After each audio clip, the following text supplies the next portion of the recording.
In the 5th century before Christ, a Greek traveler walked into the Egyptian desert. He was looking for a building older than his own civilization. He had seen the pyramids of Giza. He had walked the temples of Thebes. Nothing had prepared him for what stood at Hawara. He counted 3,000 rooms, half above ground, half beneath.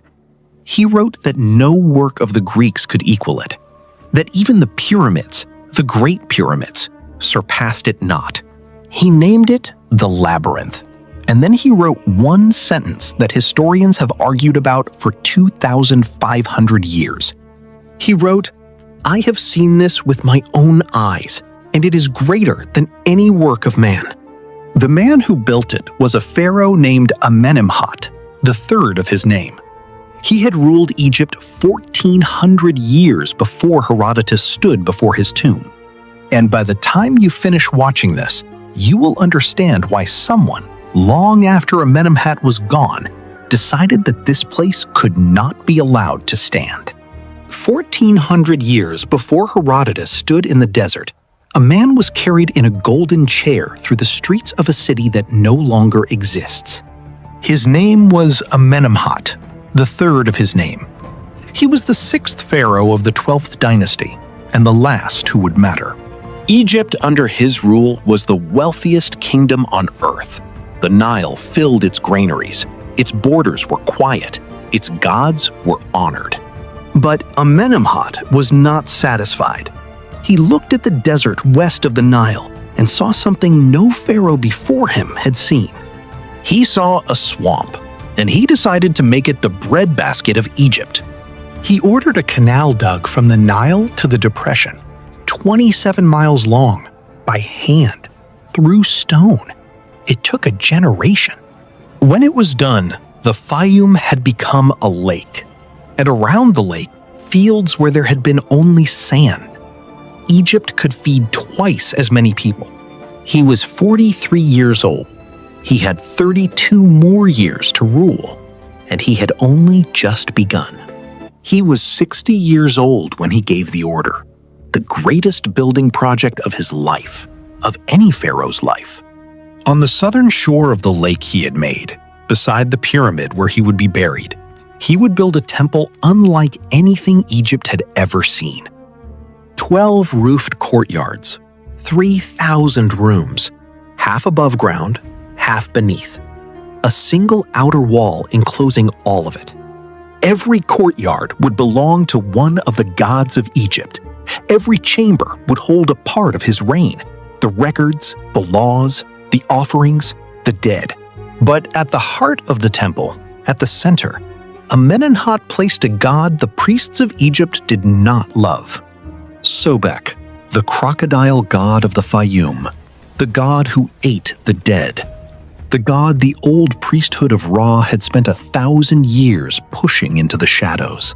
Amenemhat made Sobek the protector of his tomb, the witness of his laws, the keeper of his name.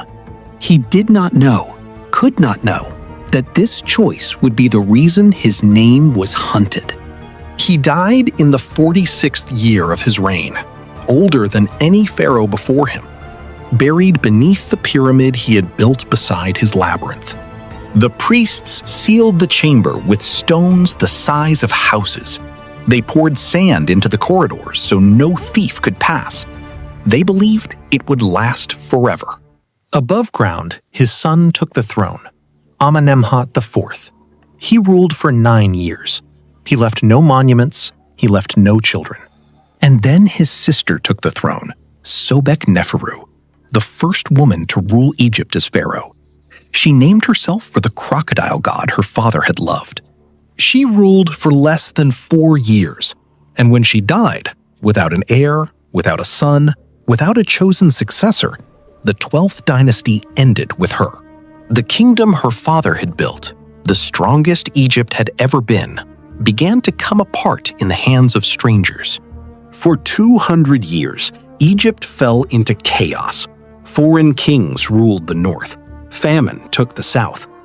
The records of the great 12th dynasty were broken, scattered, lost. And then, long after, a new dynasty rose.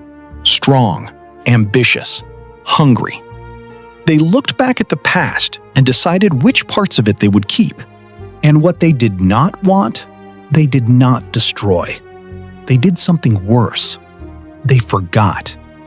For 1,000 years after Amenemhat died, the labyrinth still stood, forgotten by kings, visited by travelers, slowly emptying of meaning. Herodotus came. He counted the rooms. He left. Strabo came. Diodorus came. Pliny came.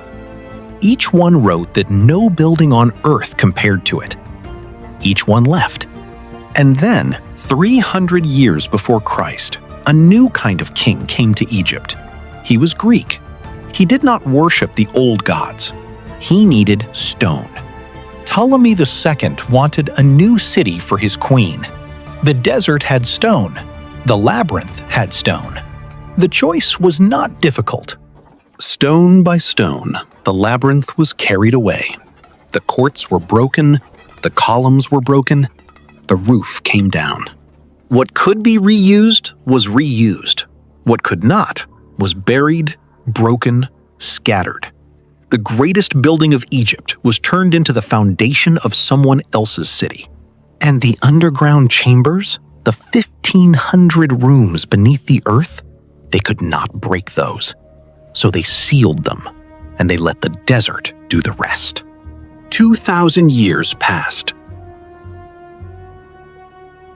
And the man who built it, Amenemhat, the third of his name, slept beneath the sand, unmentioned in the king lists, unsung in the temples, unremembered in the city he had made out of swamp.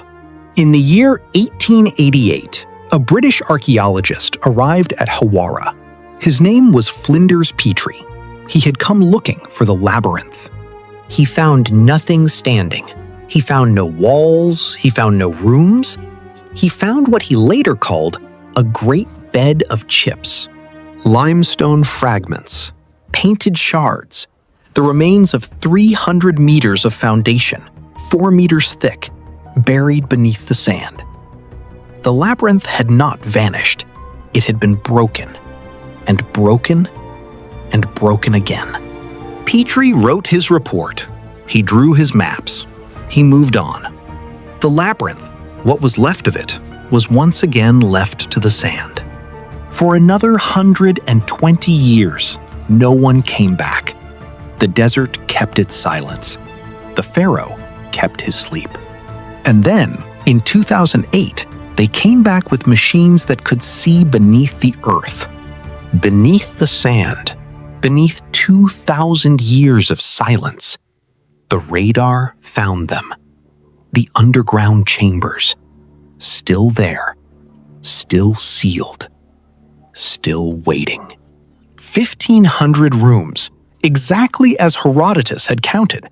2,500 years after he wrote it down, the Greek traveler was telling the truth. The Egyptian government suspended the excavation. The site has not been opened. The chambers have not been entered. What is inside them? No living person knows. The man who built it slept on. The pharaoh who turned a swamp into a kingdom. The pharaoh who chose the crocodile god. The pharaoh who built the greatest building in the ancient world and was forgotten by the people who came after. His name was Amenemhat, the third of his name. He ruled Egypt for 46 years. He built a building greater than the pyramids. And the only reason you know any of this is because someone else, 2,500 years ago, refused to forget.